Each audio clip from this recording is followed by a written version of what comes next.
teman Palestinaku yang tidak pernah absen kuliah. Perempuan tegar dan tidak banyak mengeluh. Kami memang tidak dekat, tapi kami selalu bertegur sapa dan bertukar diktat kuliah. Ketika masa perkuliahan sudah selesai, ia memelukku dan mengucap kata perpisahan. Mendengar kondisi Gaza yang selalu bergolak, spontan lisan ini berucap, "Saudariku, kenapa engkau tidak tetap tinggal di Kairo saja? Atau setidaknya tinggal di kota lain, di negara lain mungkin. Yang penting keluarlah dari tanah kelahiranmu yang terus-menerus dalam peperangan dan konflik." Senyumnya mengembang. Dengan santun dia menjawab, "Kalau aku pergi, bagaimana dengan yang lain? Aku harus pulang." Kami pun berpisah dan tidak pernah bertemu lagi sampai sekarang. Waktu itu aku tidak paham sepenuhnya dengan maksud ucapannya. Baru setelah beberapa puluh tahun berselang, aku kembali dipertemukan dengan seorang perempuan Palestina, seorang hafizah yang memiliki sanad langsung kepada Rasulullah baginda kita. Perempuan yang sedang menempuh doktoral di bidang engineering di Malaysia, guru Al-Quran dari putri pertamaku. Ketika Gaza bergolak, aku sempatkan menelponnya, karena aku tahu seluruh keluarganya masih di sana. Benar saja, khas seorang perempuan Palestina, tegar dan tidak banyak mengeluh. Iya, seperti temanku dulu.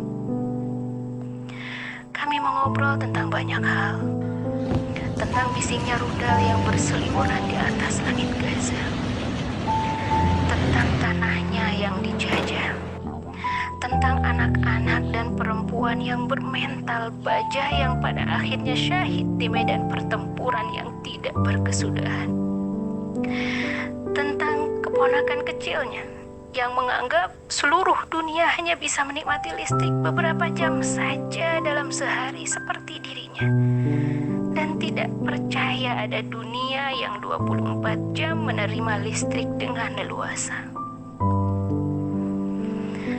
Tentang bertaruh nyawa demi bisa sholat dan berlama-lama di Al-Aqsa, kebanggaannya. Dan tentang keinginan terbesarnya untuk segera menyelesaikan S3-nya dan kembali ke tanah airnya, Palestina. Akhirnya pertanyaan yang sama terlontar. "Saudariku, kenapa engkau tidak tinggal di Malaysia atau Indonesia saja? Atau di tempat lain? Setidaknya keluar dari tanah Palestina yang selalu bergolak."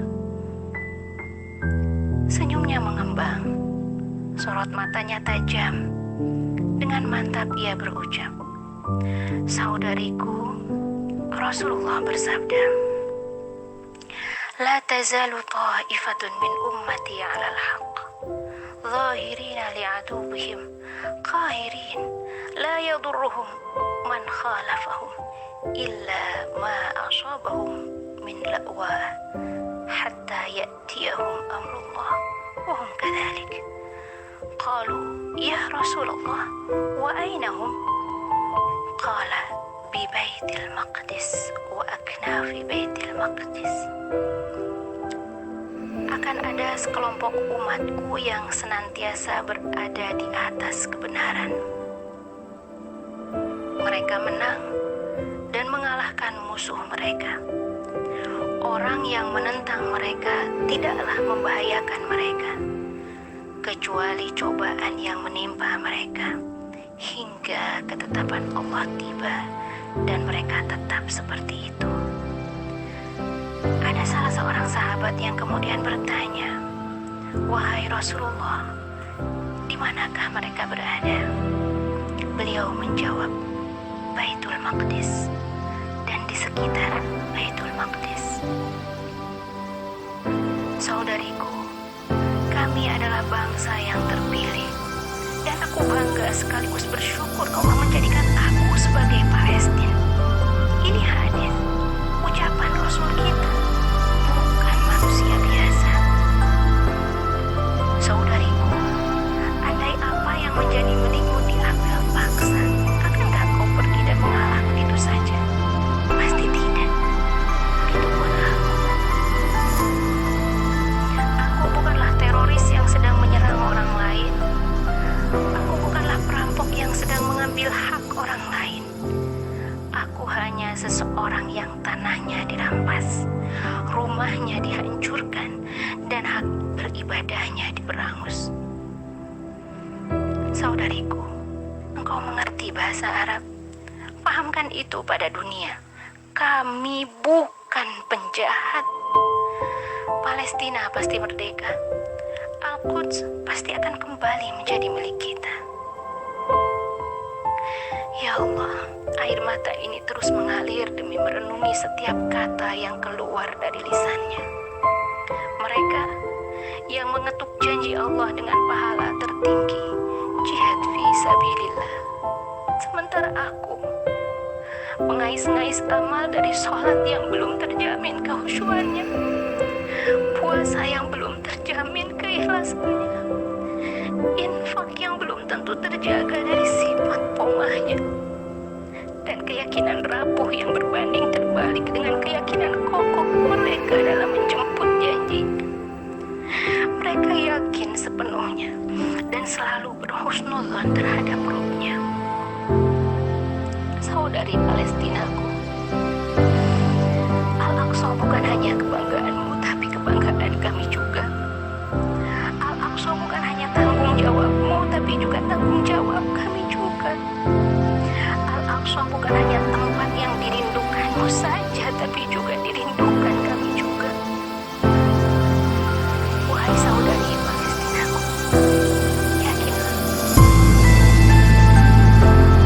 in yansurkumullah fala ghaliba lakum, wa in yakhzulkum faman alladhi yansurkum min ba'dihi, wa 'alallahi falyatawakkalul mu'minun. Jika Allah menolong kamu, maka tidak ada seorang pun yang dapat mengalahkan. Jika Allah membiarkanmu, maka siapakah gerangan yang dapat menolong kamu selain dari Allah sesudah itu? Karena itu, hendaklah kepada Allah saja orang-orang mukmin bertawakal. Saudari Palestinaku, semoga Allah takdirkan kami untuk dapat menolong Allah dengan membela saudaranya yang tengah mendapat ujian. Semoga Allah teguhkan keimanan kita.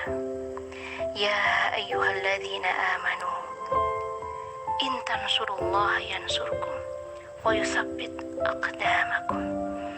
Hai orang-orang mukmin, jika kamu menolong agama Allah, niscaya Dia akan menolongmu dan meneguhkan kedudukanmu. Ya Allah, takdirkanlah kami untuk mampu menolong saudara-saudara kami.